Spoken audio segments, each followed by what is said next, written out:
கண்ணியமிக்க அல்லாஹ்வின் நல்லடியார்களே, அஸ்ஸலாமு அலைக்கும் வரஹ்மத்துல்லாஹி வபரகாத்துஹு.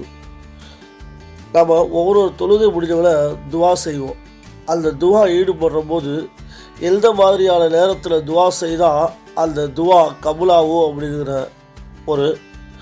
நேரங்கள் இருக்குது. அந்த மாதிரி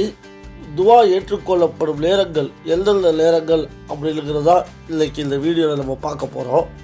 அதுக்கு முன்னாடி நம்ம சேனலை மறந்துடாமல் லைக் பண்ணிக்கோங்க, சப்ஸ்கிரைப் பண்ணிக்கோங்க. உதாரணமாக இந்த வீடியோ பிடிச்சிருந்துச்சுன்னா ஷேர் பண்ணிக்கோங்க. ஓகே, இப்போ நம்ம துவா ஏற்றுக்கொள்ளப்படும் நேரங்கள் எந்தெந்த நேரங்கள் அப்படிங்கிறத பார்ப்போம். ஜம்ஜம் நீர் அருந்தும் போது, லைலத்துல் கத்ர் இரவில், கடைசி நேரத்தில், சகருடைய நேரத்தில், ஃபர்லான 5 தொழுகைக்கு பின், பாங்கிற்கும் தொழுகைக்கும் இடைப்பட்ட நேரத்தில் கேட்கப்படும் துவா, ஃபர்லு தொழுகைக்கும் பாங்கு கூறி முடித்ததுக்கும் இடைப்பட்ட நேரத்தில் கேட்கக்கூடிய துவா, மழை பெய்யும் போது கேட்கக்கூடிய துவா, ஜும்மா இரவு மற்றும் ஜும்மா தின பகலில் இமாம் மெம்பர்படி மீது ஏறும் நேரம் தொடங்கி தொழுகை முடியும் வரை ஆகிய நேரங்களில் கேட்கக்கூடிய துவா, அசருக்கும் மகரிவுக்கும் இடைப்பட்ட உள்ள நேரத்தில் கேட்கக்கூடிய துவா, லஃபில் தொழுகைக்கு சஜ்தாவில் இருந்து கேட்கக்கூடிய துவா, தொழுகையில் ருக்குவில் இருந்து தலையை உயர்த்தி ரப்பனா லக்கல் ஹம்து என்று கூறும்போது ஓதும் துவா,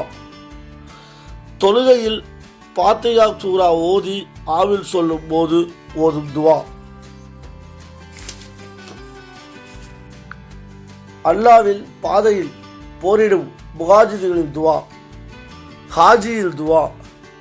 நோயாளியில் அருகில் செய்யப்படும் துவா, ஒழுவுடல் தூங்கி இரவில் எழுந்து செய்யும் துவா, மையத்துக்கு அருகில் செய்யும் துவா, அல்லாஹ்வை புகழ்ந்து நபி ஸல்லல்லாஹு அலைஹி வஸல்லம் அவர்கள் மீது ஸலவாத் கூறி செய்யும் துவா, அல்லாஹ்வில் அல் முல் அக்லவை ஓதி கேட்கும் துவா, ஒருவர் முஸ்லிம் சகோதரருக்கு அவருக்கு தெரியாமல் செய்யும் துவா, ரமலான் மாதத்தில் கேட்கும் துவா, திக்ருடைய சபைகளில் முஸ்லிம்கள் ஒன்று கூடி இருக்கும் போது கேட்கும் துவா, துன்பத்தில் இல்லா இலகி வ இல்லா இலகி ராஜிவுல் என்று ஓதும் துவா, அலீதம் இழைக்கப்பட்டவர்கள் தனக்கு அலீதம் இழைத்தவனுக்கு எதிராக செய்யும் துவா, தந்தை தன் பிள்ளைக்கு செய்யும் துவா, தந்தை தன் பிள்ளைக்கு எதிராக செய்யும் பத்வா, பயணத்தில் இருப்பவரில் துவா, நோன்பாளி நோன்பு திறக்கும் போது கேட்கும் துவா, நிற்கதி ஆளவரில் துவா, நீதமான அரசரில் துவா, தன் பெற்றோருக்கு நல்ல பிள்ளைகள் செய்யும் துவா, ஒழு செய்தவுடன் ஓதும் துவா,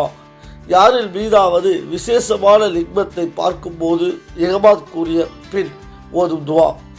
ரமலான் மாத கடைசி 10 ஒற்றைப்படை இரவில் ஓதும் துவா, துல்கஜ் மாதத்தில் முதல் 10 நாட்களில் ஓதும் துவா, குரான் ஓதும் போது ஓதும் துவா,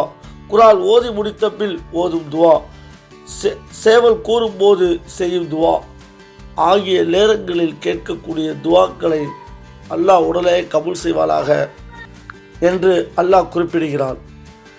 இந்த வீடியோ பிடிச்சிருந்துச்சுன்னா மறந்துடாமல் லைக் பண்ணி ஷேர் பண்ணிடுங்க. அஸ்ஸலாமு அலைக்கும் வரஹ்மத்துல்லாஹி வபரகாத்துஹு.